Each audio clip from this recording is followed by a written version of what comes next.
Amen.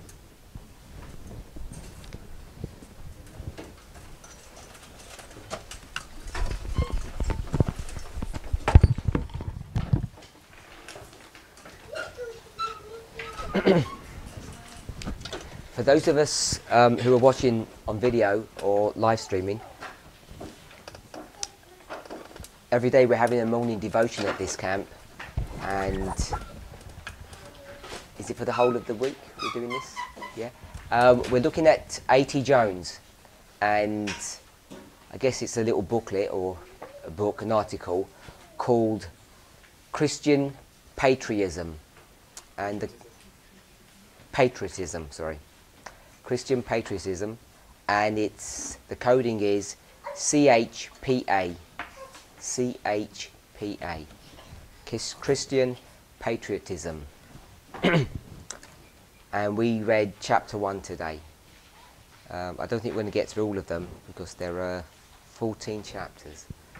So if you want to read it along, not literally with us, but with us, feel free to do it.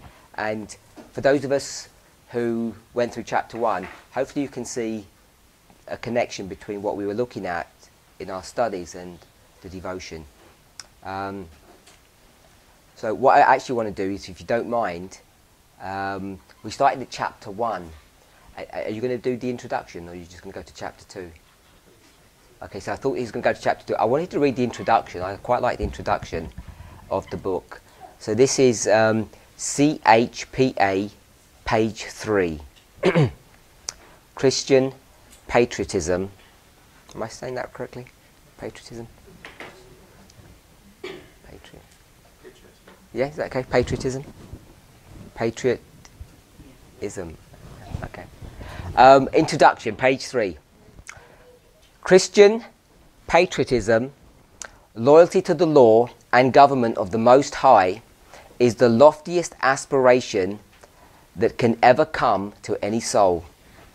The separation of religion and the state is one of the most important questions that any people can ever be called upon to consider in connection with Christian patriotism.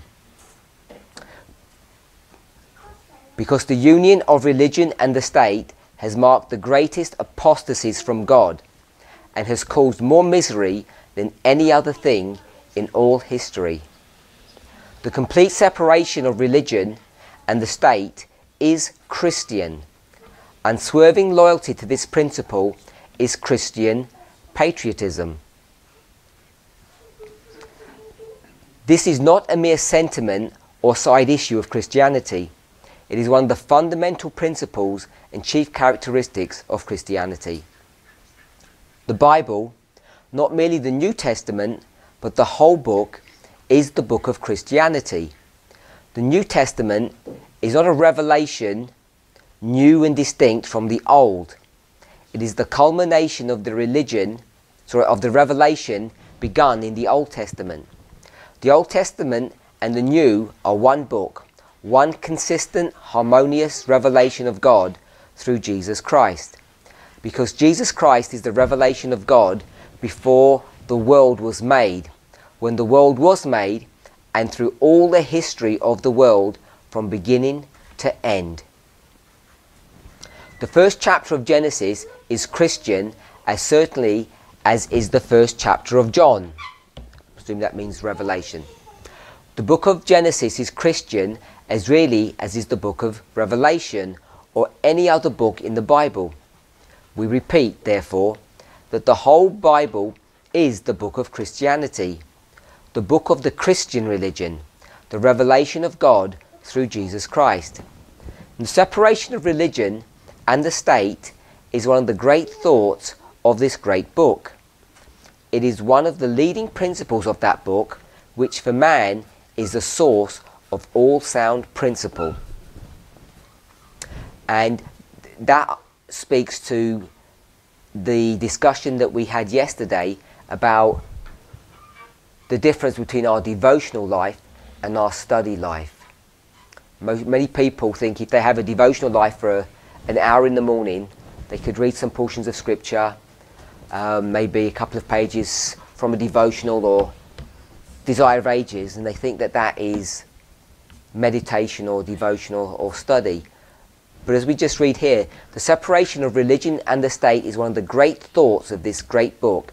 It is one of the leading principles of that book, which for man is the source of all sound principle. And the purpose of reading inspiration is so that we can become sound people, that we can imbibe sound principle. Hopefully we'd all agree with that. And the leading way or the leading principle to do that would be to understand the separation of church and state.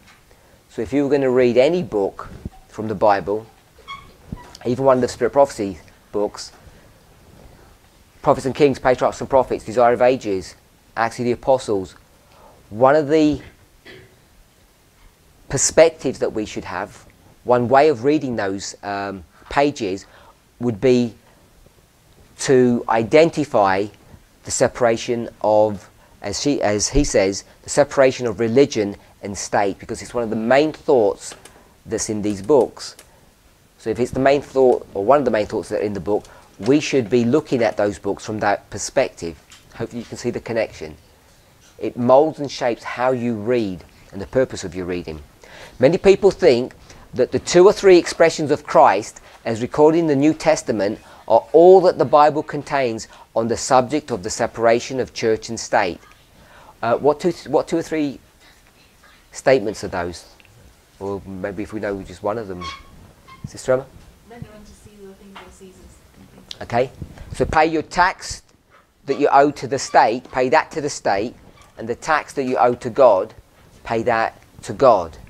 And it was in the framework of tax, but we could deepen that. Our duty, everything that we owe each of those 2 institutions. Any other thoughts? My kingdom is not of this world. I don't have a physical army. I don't fight on the same basis as the world fights. Excuse me, could the front people speak up and not mumble? Stop mumbling, my brother. Yeah, sorry, so... Is that on?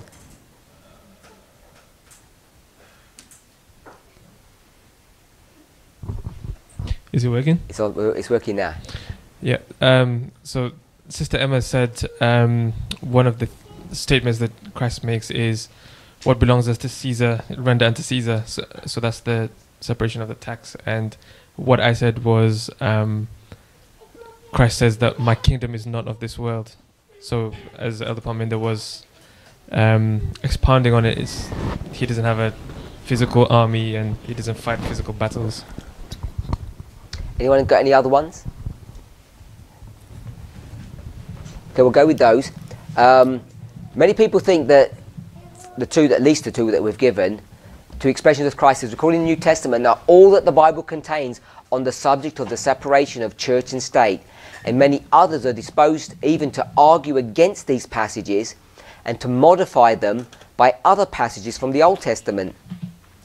But separation of religion and the state is one of the original thoughts of the Bible and reaches from the beginning to the end of the book. And neither the book nor this subject can be fairly understood in reference to this matter till this is clearly defined in the mind. We purpose here to give a series of studies of the Bible from beginning to end on this great subject of Christian patriotism, or the separation of religion and state. Being one of the great thoughts of the Bible, one of the great thoughts of God and our Lord Jesus Christ, this subject is of vital importance to men everywhere in their relations to God, and not merely in their relations to the state. It is a principle that is involved in the daily experience of the Christian in his relation to God, and not merely an abstract question that man can stand, as it were, apart from and view simply as a speculative question of the relations between religion and the state. The ways of God are right. His word is the only certain light, the only sure truth. The principles which he has announced are the only safe principles for the guidance of men. We hope and shall seriously endeavour to make each study so plain that every reader can easily see and grasp and readily grasp the truth of it in very principle. We shall begin at the beginning, which we did this morning.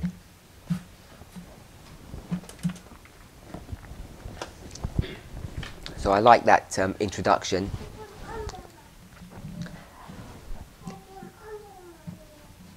It may come as a surprise, but it really shouldn't, that this movement is headed increasingly to the same place, in the same direction that A.T. Jones was headed, with this subject of separation of church and state, and really understanding what it means to have these two things separate. He uses the words religion and state.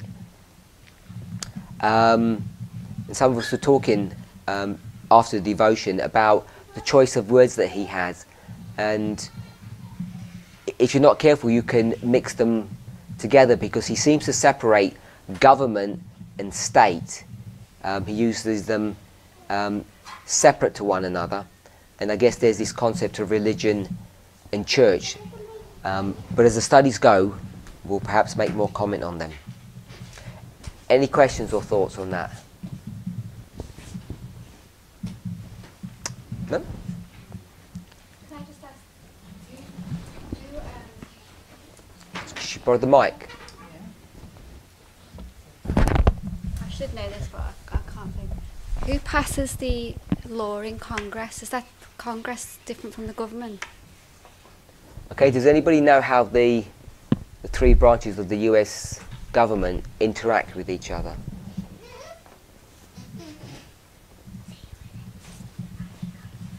Anyone? Okay, well, let's go with what the three branches are. We'll begin there. Executive, judicial, The and judicial, executive, legislative. and legislative. So you've got the three branches. So the executive branch is which one? So I don't know, that's why I'm asking the question. I wasn't looking at you, I was looking at asking anyone, I was just looking at you. Is that the president? The president, he's got some other things connected with him. It's the president. Oh, got it. President with the executive. Yes. Who else? Okay, his staff, his immediate staff. The judge, Sorry? the judges, The judges. the higher court, Which judges? and the higher Supreme Court. The Supreme Court. Yeah. Supreme Court, is that part of the executive branch? No, that's the judiciary, the judicial branch, so that's separate. They're supposed to be independent of the presidency.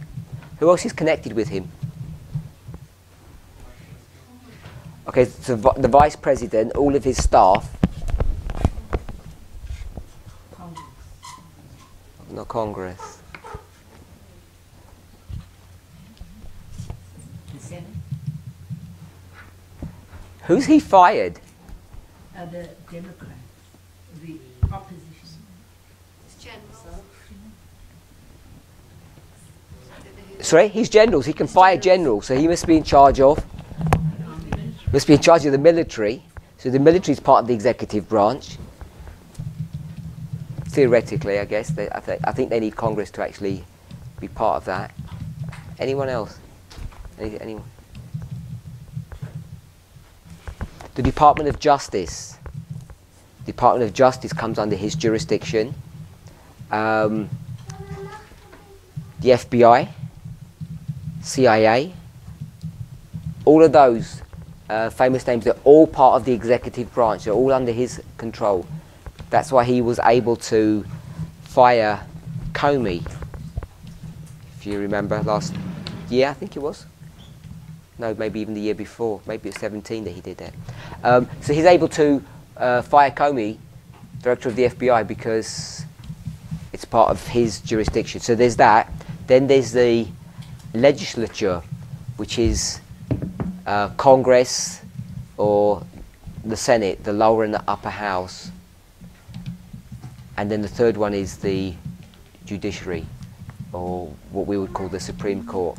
So they're the three branches. And what was your question? I forgot now. Does anybody remember what her question was? Difference between, I think my question was difference between Congress and government. Okay. So, You know, I'm just thinking about passing a Sunday law. Is it Congress who passes Sunday law or the government? Or I'm so just trying to in theory, Congress passes all laws. And Congress are not this that you've just mentioned? Congress is the legislative branch. It's not the presidency. Oh, so it's the Senate. So it's Senate, so it's senators and congressmen and Trump women, is in charge of that. they're the ones that are supposed That's to why enact laws. he could bring in the Sunday law if he is going to, because he has that power. Technically he doesn't, because he can't pass laws. Oh, so he's sacking everyone, so he does. No. You have the three branches: the judiciary,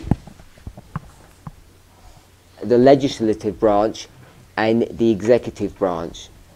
So this one here is the presidency. This is Congress and the Senate. And this is the judges. So it's this that are supposed to actually enact laws. They're supposed to work together. And what's happening is the presidency is now doing executive orders, which he can do under emergency situations. You're saying that the Congress is and the Senate? Yeah, they're the lawmakers. Okay. He's nothing to do with them. And what did you say after that? But Trump. He can do executive orders That's what he did in December to get rid of it. under emergency situations. Okay, so if he creates an emergency, he can do what he wants. Basically, yeah. Okay. Doesn't Trump have to be in control of all three, though? No, he's Before- not allowed to be in control of No, them. when I say that comes under Trumpism, that everybody in those three branches are going to think like him. So the Sunday law is going to be able to be passed quicker or easily because they're all going to think along the same lines as he does. So they're all going to be. They're all when you say all, not all of them are. For at the moment, the Congress is on the side. The majority is the Democrats, so they don't think like him. It's going to get to that stage, isn't it, where he's going to have, they're going to think along the same lines, or is he just allowed to, Microphone, please. You're right in front of you. or is he just allowed to absolutely make the decision himself? He's not allowed to do that, no. But increasingly, you see that he does. He doesn't care what anybody says or does. But isn't that what a dictator does? Yes. Without the backing of the rest? No, Yes. Okay, so then he'd be able to pass the Sunday law. If he can override everybody and make the decision himself. Perhaps.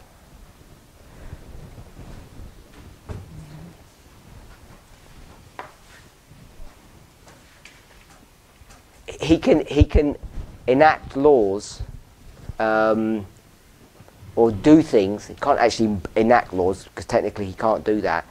But he essentially is doing what he wants. So I guess the answer to your question is whatever he ends up wanting to do, people just capitulate to his wishes. So nothing's at the moment. There's a stalemate. Nothing's really happening. And until he gets some kind of majority, things continue that way. But it's certainly not going to be the case that everyone's going to do what he says or think in the same way.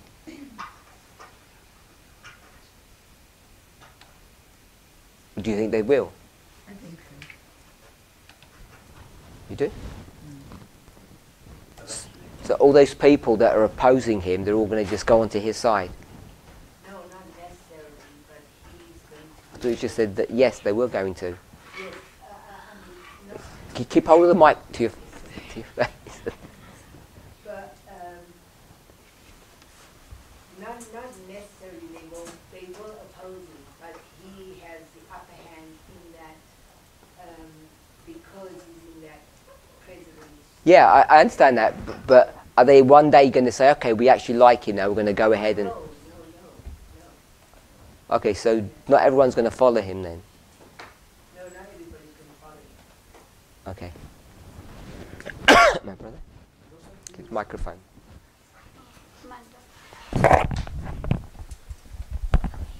Doesn't he still need Congress Doesn't he still need Congress? Is that Yeah. what you said? to become a dictator, to enforce things? Theoretically, yes. He's in a difficult position at the moment because the majority is opposing him, so it's very hard to enact laws because the institutions still function at some level. But as time goes on and he begins to just flaunt the law, perhaps it will get to a stage where he ends up doing what he wants and no one can stop him. Yeah, because I was thinking about the with Germany, the Second World War. Hitler still needed his closest friends, so to speak, to enforce laws. Yes, and he has that. He already has the Senate. The Senate's run by the Republicans, and they continue to back him. So any kind of laws that are passed at the Congress or proposals that are made, they just get blocked and rejected at the Senate level, so they never get enacted. It's very similar to the system we have here, the House of Commons and the House of Lords. The House of Commons create laws, but they have to be passed to the House of Lords in order to be ratified and put onto the statute books. Okay, thank you. There was, am I right in saying there was no Sunday law before 1863 in Congress? But there was in 1888 with A.T. Jones going against it. Yes. How can there be the end of the world without a Sunday law in Ellen White's time? Reframe your question. Was there a Sunday law? Was there a law made in before? You know when it was supposed to be the end of the world in 1863. Was there a law made then? Sunday law. So why did you ask that question? Because Tess was saying that there was no law in Congress or something on a Portugal video 28. So why are you asking the question? I'm just wondering if, because if there was no law then, and then there was a law in 1888 that A.T. Jones was fighting against, does that mean there'd be no law on at the end of the world? No, in Congress?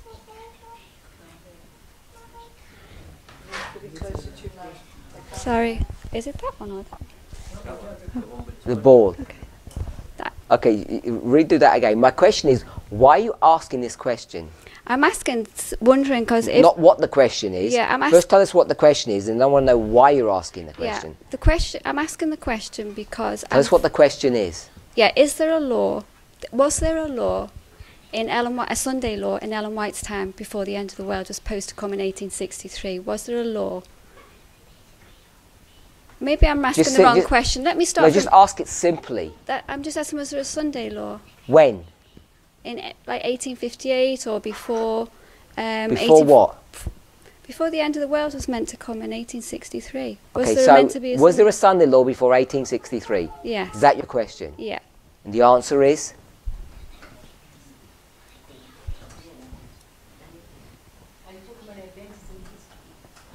In 1863, before that, was there a Sunday law?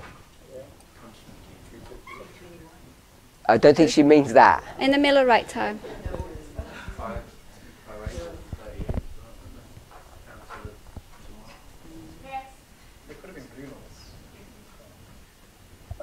someone says yes. Tell us when that law was enacted.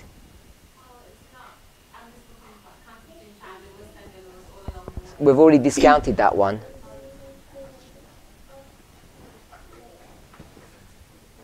Sorry?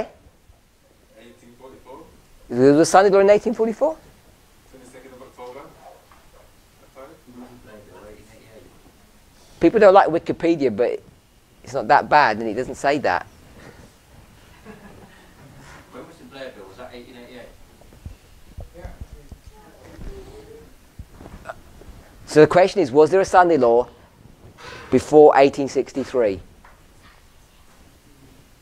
Are we all agreeing that the answer is no? Brother Delio? Is that a no? No. Yeah? Shall I carry on? So the answer is no, there was not a Sunday law.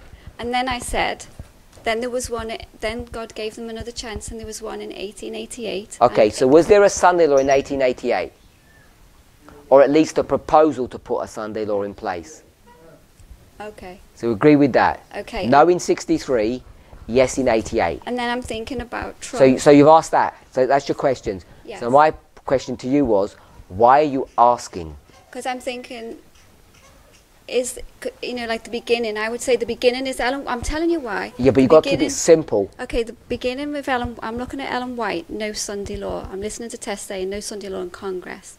Then they tried in 1888. So I'm thinking in our time, maybe there won't be a law in Congress because Tess said there was no law. Yeah, I'm thinking that there wasn't, there might not be one at the end of the world with Trump. So the reason you're asking the question is with the idea that maybe we're not going to have a Sunday law. Yeah, could it reflect, the beginning, like Ellen White's time, to the end of our time? Could it be similar in some kind of way? I know it's not the same, exactly the same, but something similar in our time. Trump takes over completely, and there's no. Okay, so law. stop. So she's asking a question. Are we sure we're going to have a Sunday law at the end of the world? People have already lifted up the standard of the man of sin. Put your hand up. In Congress, yes. That's the only thing we're talking about. Put your hand up if you want to speak, and take the mic. Is that it? I was just saying, If you're going to put the mic, put it to your face. people are already lifting up the day of the man of sin. They're already lifting up the counterfeit Sabbath. Are they? But they're doing it. They're doing it free will. They've not got a law in place for it, apart from they're opposing the real Sabbath. So they're They already are? lifting it up. Yeah. Who's opposing the real Sabbath? Pardon? Who's opposing? Yeah. It says the Take the Sunday mic. The Sunday movement is working in darkness. Apostate Stop. Protestantism. Okay, so they're in darkness, so no one's doing it. Keep the mic. You said they're opposing the Sabbath. I said, where are they doing it? You say they're doing it in darkness, which means they're not doing it.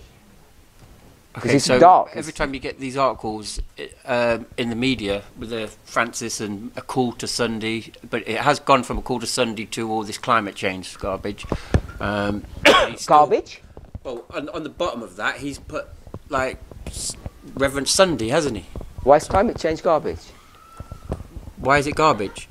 Because it's nature contorting under the weight of sin and transgression, and it's garbage because we're living in a time when God's judgments are coming upon the planet because of the consequences of that transgression.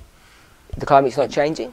Well, it says, woe unto those who hurt the earth, and Gonna take that many literally? people have no principle. We're going to take that literally? Pardon? We're going to take Well, that there's probably literally? a prophetic significance to it. Probably. Well, there is. There's got to be a Are we going to take it literally?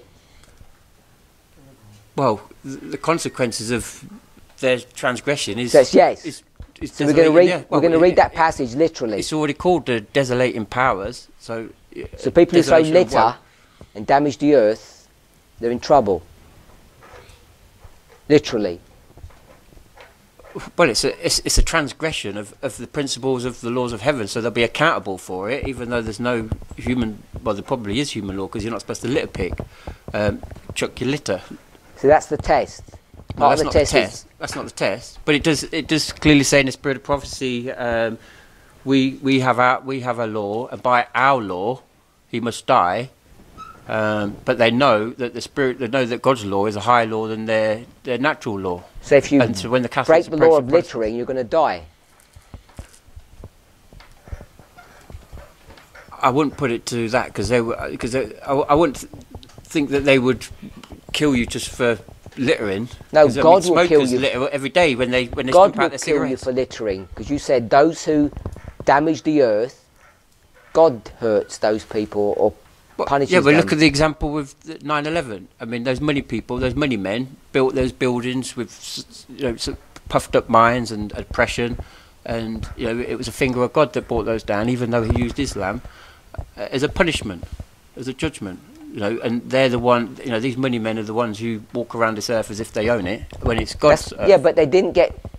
That didn't happen because they raped the earth of all the concrete and the stone and things. That was for a different reason. Yeah, They oppressing. didn't get it human- because they hurt the earth. I'm just asking you, how are you going to approach Bible verses that say those who hurt the earth? You're going to take it literally, and you're saying yes. In one sense, but it will mean something sort of different in a. So we take them both ways. Until you know the prophetic understanding of that verse, yeah. Well, what other way can you take it? I'm asking you. You're going to take it literally or prophetically? Well, we know that these judgments are coming, and they're coming on the transgressors, even though the consequences of these judgments will afflict the righteous. What judgments are coming? There's judgments coming upon the earth. Because? Because of transgression, because of the... And the transgression is that they hurt the earth? No, the transgression is because they changed the ordinances and the... Just clarifying. And the commandments. So don't shift, because the issue is about... No, but we just came on to hurting those who the hurt the earth. Well, the earth... And you're taking the earth literally. But I said that it was a consequence for transgression. Nature's contorting because of transgression. And then, is it Jeremiah, Isaiah, where it says, the earth mourneth because of the way transgressors have changed the ordinances. They've changed the Sabbath, God's Sabbath, to the man of sins, counterfeit Sabbath. So because So we that's- worship, so that's because the we way worship God on a transgression- different day, all the trees are suffering for that. Well, God supernaturally still upholds nature. Trees are suffering because of Because we don't keep Sabbath. well, and all the pollutants, and the pollutants You come keep on through. shifting your position. Well, nail it down then. Nail my position down then. That you want to approach the Bible literally, No, I want to approach it spiritually. exclusively, or both. Well, literally where it fits. Spiritually, when you get a So does it fit more when of a- it says, punish those people who chop trees down? no. So those who hurt the earth can't be taken literally. Okay, so those who so Islam hurt in the US, but the US is abominable and it's bringing these judgments upon itself. Okay. We could discuss the prophetic interpretation of it, but just to see what the approach is, we have to be really careful if we start approaching things literally, because we're going to pick and choose then which bits are literal and which bits aren't. And you get into trouble when you do that. I know. I just have. Okay. So the question is, are we going to have a Sunday law? Yeah. John Mark, you were going to say something? No? I only wanted to say about the blue laws. There's Wikipedia just says it's What's a blue law? a blue law are Sunday keeping laws. That's what Wikipedia says. Also known as Sunday laws are laws designed to restrict or ban some or all Sunday activities for religious reasons. Rome's manoeuvring in the Constitution. That's what Wikipedia. Yeah. Okay, so is that what we define a Sunday law as? When Sister Natalie was talking about, are we going to have a Sunday law at the end of the world? Well,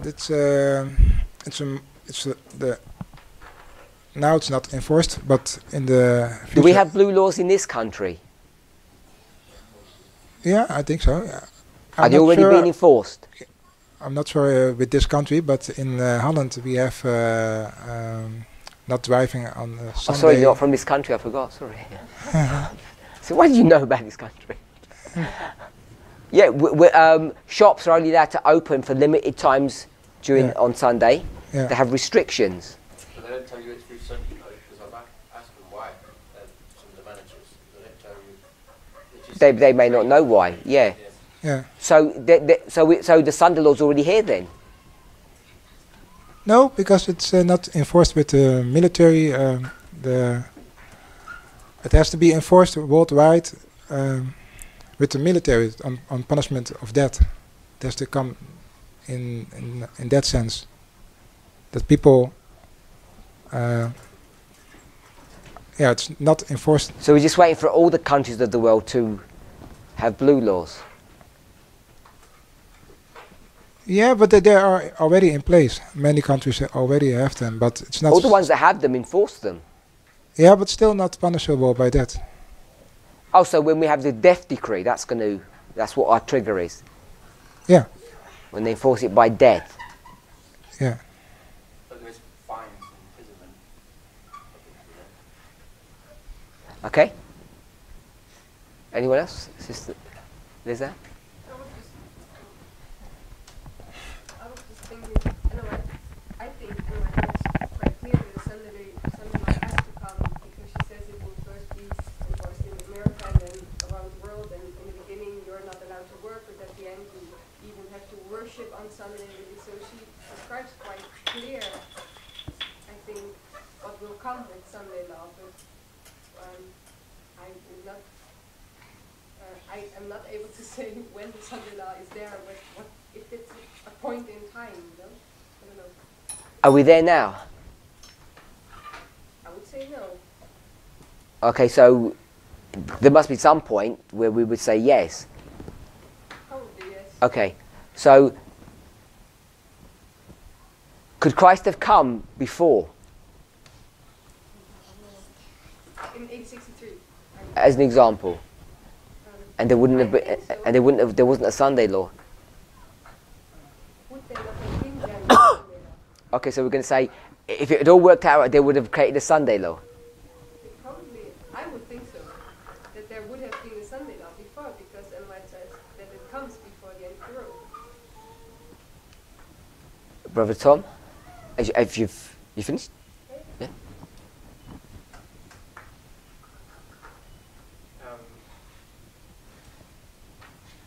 I believe there's going to be a Sunday law, and I think also not only it's got two phases. It's both kind of telling you to worship on Sunday, whatever that looks like, but also the restriction of worshiping on Sabbath, whatever that looks like. In terms of would there have been a Sunday law before? I'm not really sure. I can't say for certain, because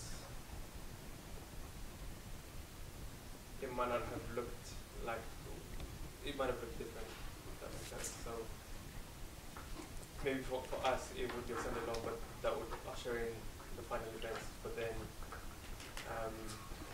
previous to that, it might have been a different dynamic that actually is the final event. Okay, so it didn't have to be a Sunday law. It might not have had to have been a Sunday law. So you disagree with Sister Lizanne? To an extent, yeah. I'm not sure it had to be a Sunday law. Like, if that makes sense. It might have happened exactly how it would happen now. It almost like, I'm not going to say conditional prophecy, but it might have been different. Just like if we go back to the time of Christ and the Jews accepted the word, I don't know what it would have looked like. Do you agree with that, Sister Lizanne? I'm just Take the mic. thinking about the prophecy of events. Sorry? Prophecy is a delineation of events that enter the world. And I think that one of the events that is predicted in Christ prophecy is the Sunday law. So I don't know if I can agree with Tom. Could Christ have come before 1888?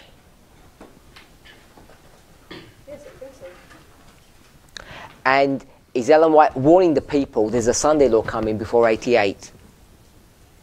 Oh, I don't know if she wrote it before. I don't know. Okay, so the question is, why don't you know? No, I don't mean that in the sense, why are you not reading? I don't mean it like that. I mean, if you follow through with your logic, Then I should have known. then she should have, If she wrote it, she should have written it. yeah, then she should have written it. Yes, I you, thought that she did before. I think I thought maybe she wrote it already. okay, so, what about if she didn't? If she didn't write anything in 1850 or whatever, Yeah. then it would not have been necessary, I think. Although, what's then the mark of the beast? Whatever it is, it wouldn't have been that, because you get into problems now. Because if we believe the Lord won't do anything without first telling us through his prophets, and she's not unequivocally telling us what the issue is, you can't have that issue. If you see that, that's what his argument is. If she's not telling us explicitly there's a Sunday law coming, it means that the Sunday law is not the test. Yeah, so if she didn't write it before 1863, and he would have come in 1863, there would not be a Sunday law. Okay, so you're okay with that? Yes. With the assumption that she hasn't really explicitly stated it. And it has to be a big issue. She said this would be the central issue that we need to deal with. Later on, she talk extensively about the Sunday law. Now, on and on, it's the Sunday law's coming, get ready. After 63. At least she's in the great controversy it's written. Okay, so we'll say yes. So, in that perspective, then she's saying yes. So something's changed from pre-63 to post-63. I guess that's what Sister Natalie is asking. Okay? Anyone got any more thoughts? Yeah, sorry. Oh, sorry if I'm a bit slow with my things, but sorry. Does that mean that Sunday law wasn't a test for the Millerites? Is that what you're saying? Brother Stephen, microphone, please.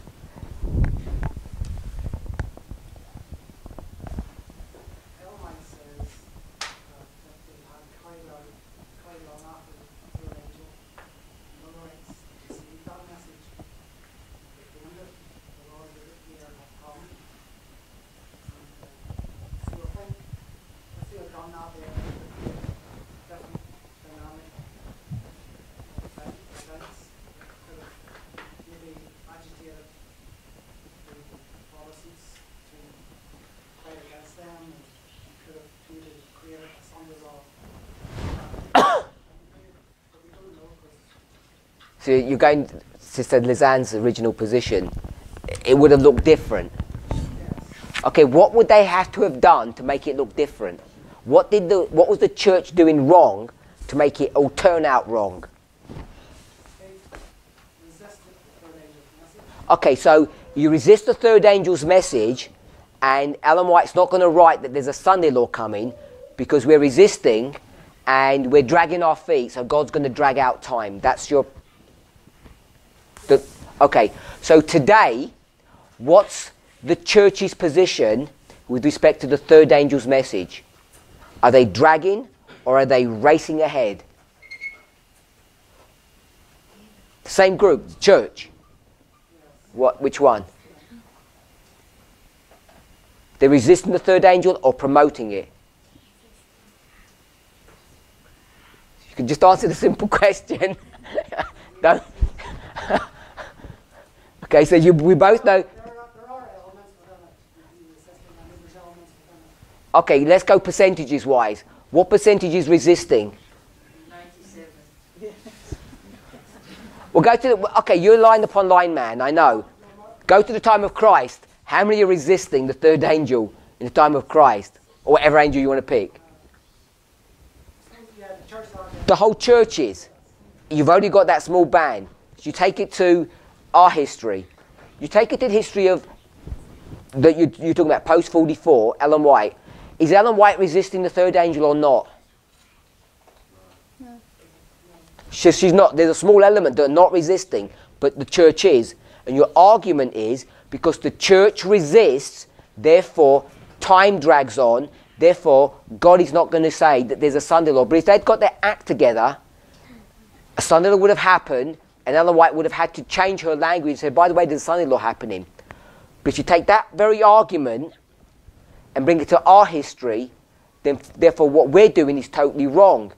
Because the church is dragging its feet, therefore we're not about to have anything happen anytime soon, because the church isn't ready for it. But we say what? Ready or not, it's coming. Christ says, ready or not, it's coming. Go to the history of the Millerites. The Millerites, it's not even the Millerite history. We call it the Millerite history and we shouldn't, perhaps. We should call it the Protestant line or the Protestant history.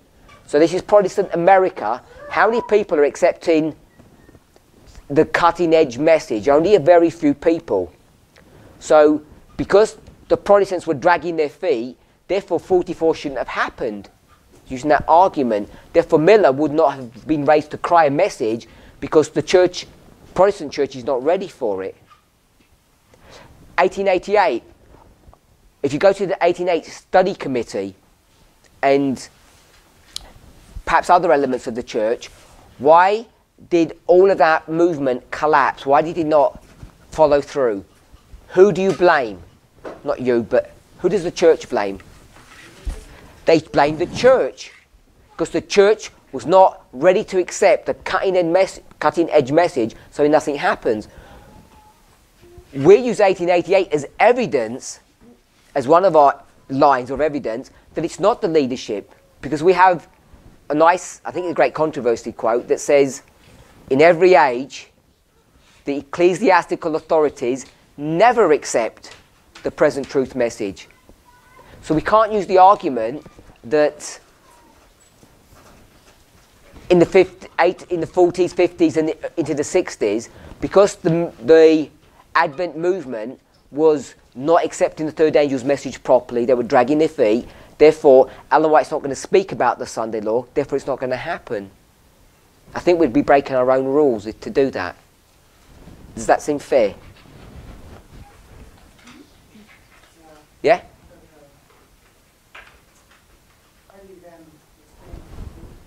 Okay, so then we have to say, how do we understand quotes? So then we're thrown back onto this issue of how do we understand quotes? If we all agree that there's no evidence of a Sunday law in that history, if there was going to come one, Ellen White should have spoken about it, otherwise she's derelict in her duty, which I guess none of us believe. So the only conclusion you can come to is there wasn't going to be a Sunday law in that history. And if Christ could have come back, ere this, as she says, then he would have come back without a Sunday law. So would he have come back without Russia, Soviet Union? Yeah, it would have all looked quite different. We have a lot of evidence that it wouldn't have looked the same.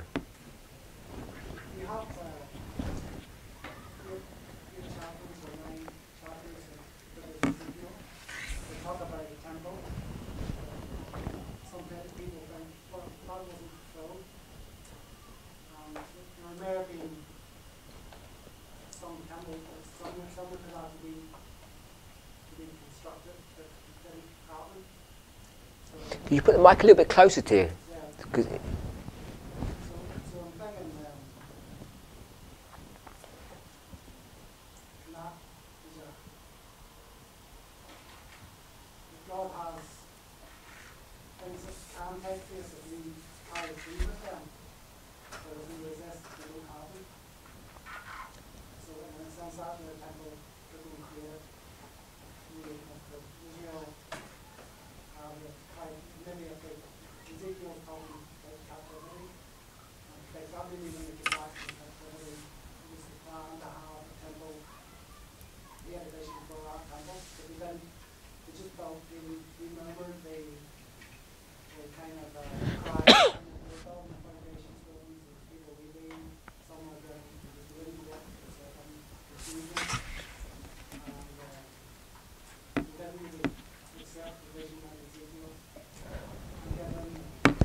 Okay?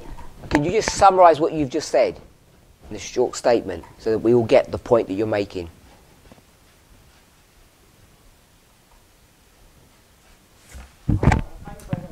Okay? Brother Tom. Oh, so we'll do it, yeah. Go ahead.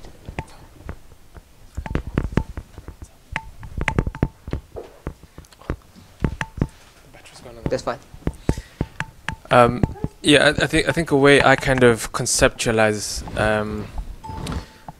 this difference in how things may have looked back then to now is in the second angel's message. So we have this idea of the second angel's message that came in 1844, and it applied to the Protestants at large, and the pronunciation was Babylon is fallen, and a lot of times we even use that with Revelation 17 and say that the Protestants in America, they were the daughters of Rome because of Sunday. You know, we use that kind of because we have a certain understanding now, we kind of impose it backwards. So we say, let me just stop you so that if everybody understands what he's saying. You go to the Millerite history, and what day are all the Protestants worshipping on? Sunday. So we say that they're the daughter of the papacy, the daughter of Babylon, because they're keeping Sunday. That's one of the problems that they're tackling, or they're dealing with. Not tackling, they're dealing with. Yeah, and so we kind of impose that backwards because of our understanding now. But when you go back to that history, those who were classed as Babylon and those who were not, everyone was keeping Sunday. The Millerites, they were keeping Sunday. And in fact, there's a group of people who were keeping Sabbath who were still classed as Babylon. So that's the Seventh-day Baptists. And they're actually the ones who brought the message of the Sabbath in one sense. Okay, so we hold that. Brother Delia, you agree with that? You're part of Babylon and you're keeping Sabbath. Agree with that? Like the Seventh-day Baptist? Yep, that's what he said. You're part of Babylon. Yes or no? Why are they called Babylon? Whatever the reason is, they're calling them Babylon and they're keeping Sabbath. That sounds contradiction. Would you agree with it? No. You don't agree? I'm thinking why they are called Babylon. Okay, so we'll answer that in a minute. He'll answer that, what he thinks at least. So, a Millerite, Sunday keeping person, says to another Sunday keeping person, you're Babylon and I'm not. And we're both keeping Sunday. You agree with that? I'm not part of Babylon and I keep Sunday. And Babylon invented the Sunday, if you like. And so I'm not part of Babylon, even though I worship on Sunday. But you are, and you worship on Sunday. You agree with that? Yeah. Okay, so I'm a Sunday keeper, and you're a Sabbath keeper. And I'm saying, you're part of Babylon and I'm not. You agree with that? You agree with that? You say you're Sunday. I'm Sunday keeper and you're Sabbath keeper, and I'm calling you part of Babylon. You are also Babylon. Okay, I keep Sunday and you keep Sunday. You're Babylon and I'm not. But you said you agreed with that. Why did you not say I'm part of Babylon? Yeah, it depends on what your beliefs are. Other beliefs, other points of doctrine that you hold. Okay, so why am I calling you Babylon? Because you are having a system of beliefs that are false. A system of belief that is false. Is it every system? Every belief? No. So it's not every belief. Okay, so in the Millerite history, if I'm Sunday keeping, you're Sabbath keeping, can I call you Babylon?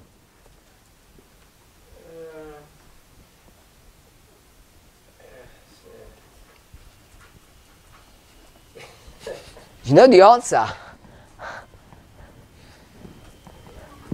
In a sense, yes, because you have not yet received light on the Sabbath. So what? So, Why am I calling you Babylon then? because of my own false beliefs. The Sabbath false belief? Yeah. No, I'm not keeping Sabbath, and you are.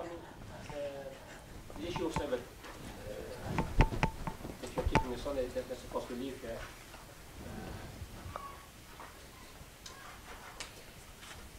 So I guess it's not fair to say, yeah, you are both Babylon and fair.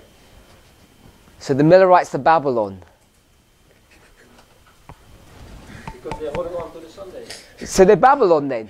in a sense. Okay, so they're Babylon as well. We're all Babylon. Over to you, Brother Tom. Explain us out of this mess. And does everybody see his point? Yeah, does everybody see Brother Adadia's point?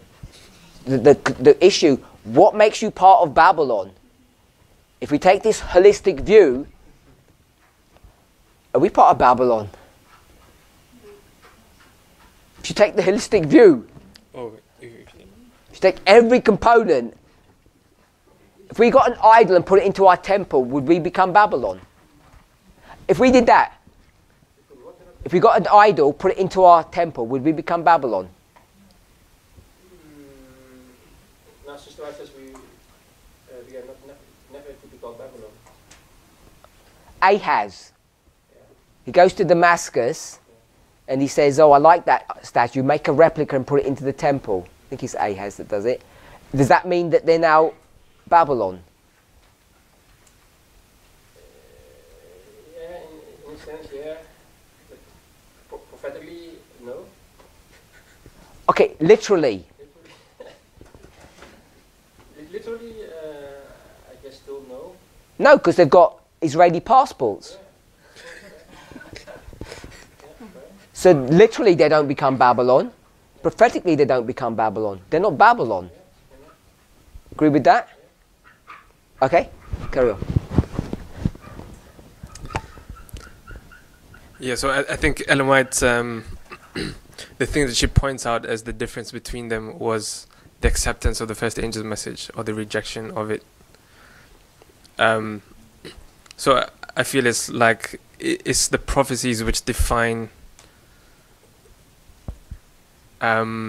let's say, for example, what constitutes Babylon. It's rather than the events. So instead of us looking at and defining Babylon as being those who keep Sunday, in their time it looked a bit different, and sometimes we just superimpose backwards. Okay, so you become Babylon in that history by not accepting the first angel's message. You can keep Sunday if you want to, or you can keep Sabbath if you want to. It makes no difference. It's not going to help you. Do you agree with that? Do you agree with that? Yeah. Okay, first angel's message. What is it? What's the test?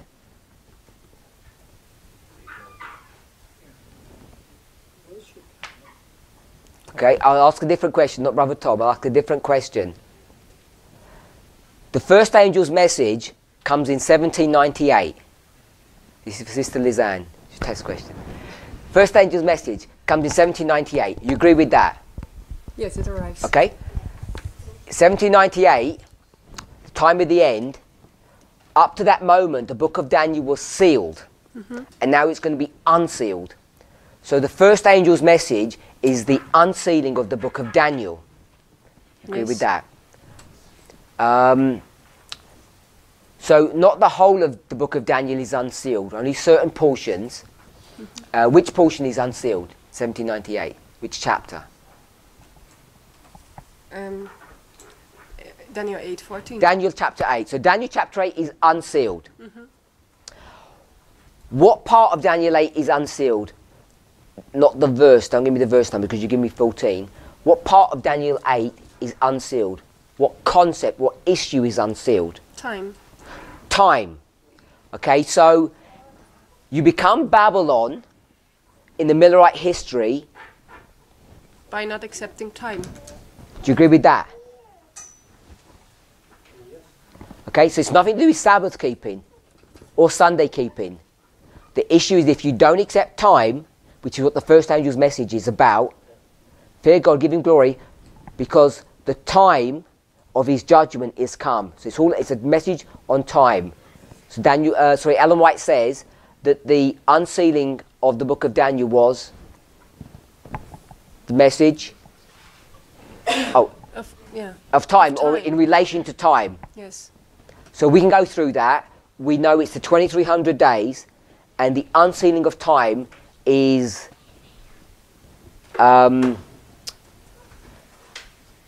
it happens because of a specific date, 457 BC. Once you have 457 BC, now you can unlock time. Yeah, because we have the period, and we want to find the end date. You just need to. So the unlocking of time is finding 457. If you're okay with that, it's nothing to do with Sabbath keeping. Did you want to say anything more, Brother Tom? So are we all on board on that issue? So Sister Natalie is saying up to 63, there's no issue about Sabbath or Sunday keeping. It's all about time. It's all about time, especially up to 44. Then after that, she argues that we shouldn't be time setting anyway. And there's no indication that she ever speaks about Sunday as being the test in an explicit, definitive way. And Christ is about to come in 63. He could have done. And if there's no issue on Sabbath or Sunday, the test must be something else. Okay, they must have another test. Let's pray.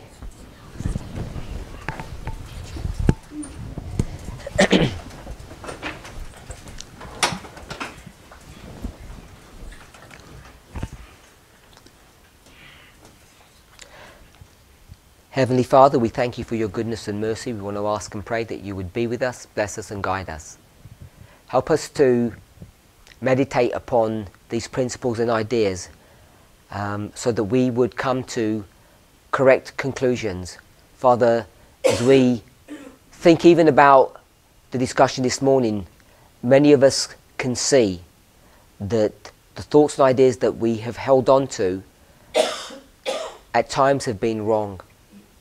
Help us to first be able to see them and then be willing to relinquish them if they're found to be incorrect. We pray in Jesus' name. Amen.